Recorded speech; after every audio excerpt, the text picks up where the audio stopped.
kali ini kita akan mengenal dan menggunakan aplikasi Figma. Figma merupakan aplikasi desain berbasis vektor yang digunakan untuk membuat desain tampilan aplikasi dan juga membuat prototipe aplikasi. Figma berbasis online dan juga ada yang berbasis desktop. Jika ingin menggunakan Figma yang berbasis desktop, dapat didownload pada alamat figma.com. Figma ada yang berbayar, ada juga yang gratis. Untuk kebutuhan belajar, tentunya dirasa cukup jika kita menggunakan Figma yang gratis. Jika kita adalah salah satu industri, maka tentunya akan lebih baik jika menggunakan Figma yang berbayar. Oke, langsung saja, mari kita praktik menggunakan Figma ini. Yang pertama, buka browser kita terlebih dahulu. Kemudian, pada address bar, kita ketikkan alamat figma.com. Kurang lebih nanti tampilannya akan seperti ini. Nah, di sini saya akan mencoba untuk register dengan klik Get Started. Kemudian untuk lebih mudahnya saya akan menggunakan langsung dari Google saja. Untuk teman-teman yang sudah punya akun bisa langsung login ya. Nah, ini saya pilih Google saya. Kemudian ini saya pilih desain, kemudian create akun. Setelah itu teman-teman akan dialihkan pada halaman dashboard Figma setelah login. Kurang lebih tampilannya akan seperti ini.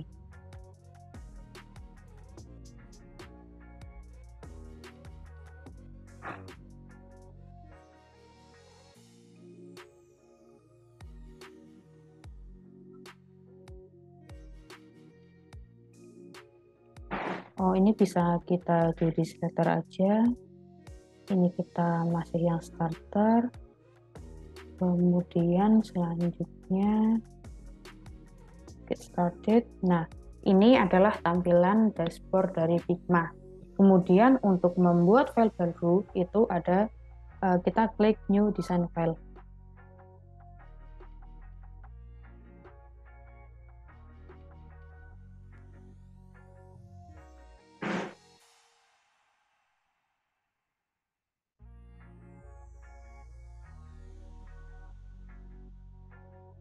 Nah, di sini yang di tengah ini merupakan kanvas dari Figma, di mana nanti kita dapat menambahkan desain di Figma ini.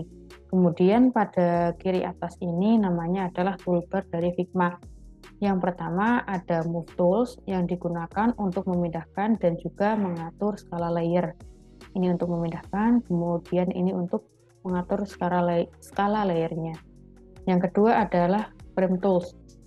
Jika klik frame, maka di sini akan muncul frame baik untuk mobile dan juga desktop, dan juga ada presentation, wallpaper, dan lain-lain. Nah, sebagai contoh kita akan menggunakan dari mobile iPhone 13 Pro. Nah, kemudian di sini nanti akan tampil ya teman-teman. Setelah itu, selanjutnya adalah Shape Tools. Di sini ada banyak shape, ada rectangle, line, arrow, dan lain sebagainya. Sebagai contoh, saya akan membuat rectangle, kemudian kita buat di sini. Oke, sudah. Setelah itu, di sini ada teks yang tentunya digunakan untuk membuat teks. Kemudian ada comment tools, biasanya digunakan untuk komunikasi atau untuk catatan developer. Pada sebelah kanan, ini disebut dengan property bar. Nah, property bar ini akan aktif tergantung apa yang kita klik. Misalkan kita klik pada shape. Nah, ini akan muncul property bar yang digunakan untuk mengedit shape ini.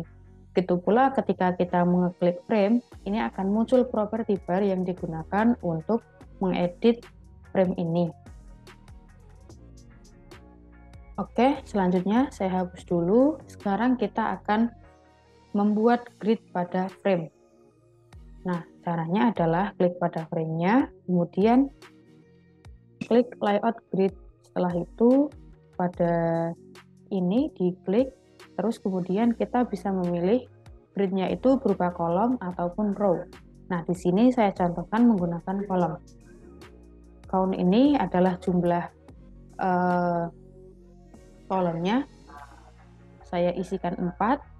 Kemudian marginnya kita kasih 20 dan gutternya 20. Nah, seperti ini layout gridnya sudah jadi. Untuk menampilkan ataupun meng-hide dari grid itu dengan klik Shift G. Nah, ketika kita klik lagi Shift G, ini akan muncul, kemudian saya akan sembunyikan saja. Oke, selanjutnya adalah membuat dan mengedit objek. Untuk membuat dan mengedit objek, kita akan contohkan membuat button ya teman-teman. Ini dari sebuah shape, kemudian kita isikan fill-nya, misalkan biru. Sudah, karena ini button, kita akan buat round di sisinya, kita kasih 8. Nah, kemudian kita kasih teks. Misalkan teksnya selanjutnya. Kemudian kita atur untuk besar teksnya.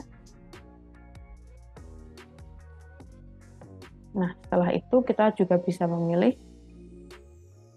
fontnya apa.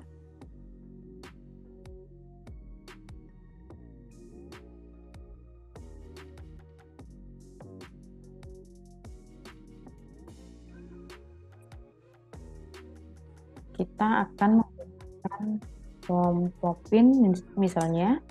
Nah, selanjutnya untuk tulisan ini supaya berada di tengah, kita select saja dari shape dan tulisannya, kemudian kita sesuaikan di sini. Nah, ini akan terletak di tengah. Oke, selanjutnya kita akan membuat color dan teks. Kita hapus dulu.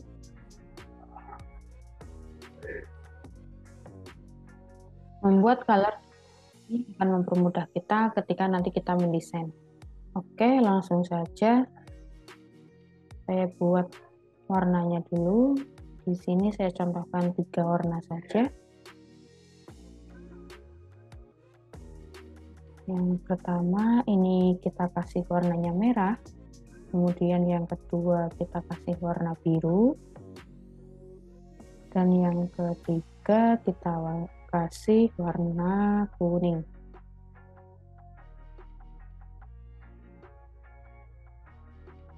Setelah kita tentukan warnanya, kemudian klik pada warna masing-masing. Saya klik warna merah terlebih dahulu, kemudian klik pada titik 4 di sini. Klik, kemudian klik tombol plus. Nah, ini kita namai dengan warna merah.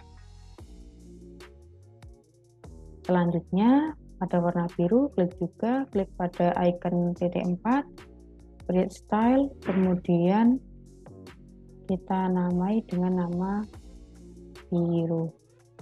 Setelah itu, pada warna kuning, lakukan hal yang sama, kita namai dengan warna kuning.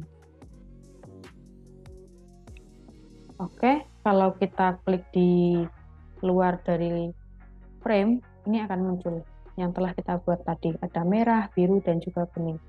Setelah itu, kita akan membuat teksnya. Misalkan ini adalah heading 1. Heading 1. Nah, heading 1 ini ukurannya 32. Kemudian saya copy lagi untuk heading yang kedua.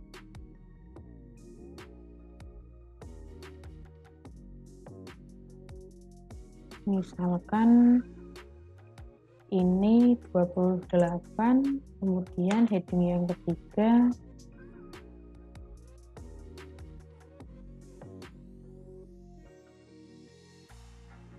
adalah 20. Oke, kita sudah berhasil membuat teksnya.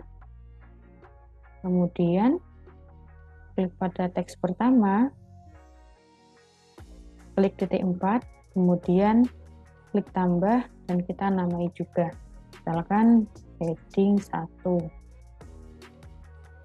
Begitu juga heading yang kedua, lakukan hal yang sama, klik titik 4, kemudian klik tambah heading 2. Dan yang ketiga, lakukan hal yang sama juga, ini heading 3. Oke, nah ini sudah selesai ya kita membuat text style dan juga color styles-nya.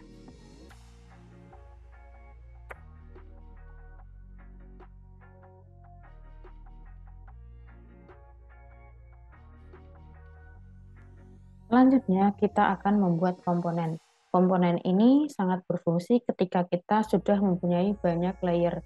Nah, sebagai contoh, misalkan saya akan membuat satu button. Kita warnai terlebih dahulu.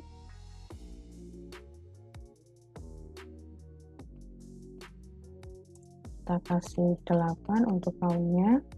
Kemudian kita tambahkan teksnya.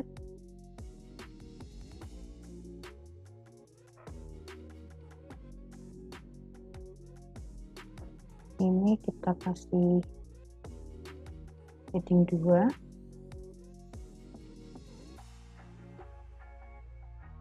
Kita select, kita rapikan dulu. Nah, kemudian untuk membuat komponen, klik pada button. Nah, di icon ketupat ini kita klik create komponen. Nah, jika kita sudah berhasil membuat komponen, di sini akan muncul titik 4, ini yang menandakan bahwa ini adalah komponen. Kemudian misalkan kita akan menggunakan komponen ini pada layer lain. Saya siapkan dulu layer lainnya. Kemudian untuk menggunakannya di sini, cukup kita klik aset, kemudian pilih layernya. Setelah itu kita tarik saja.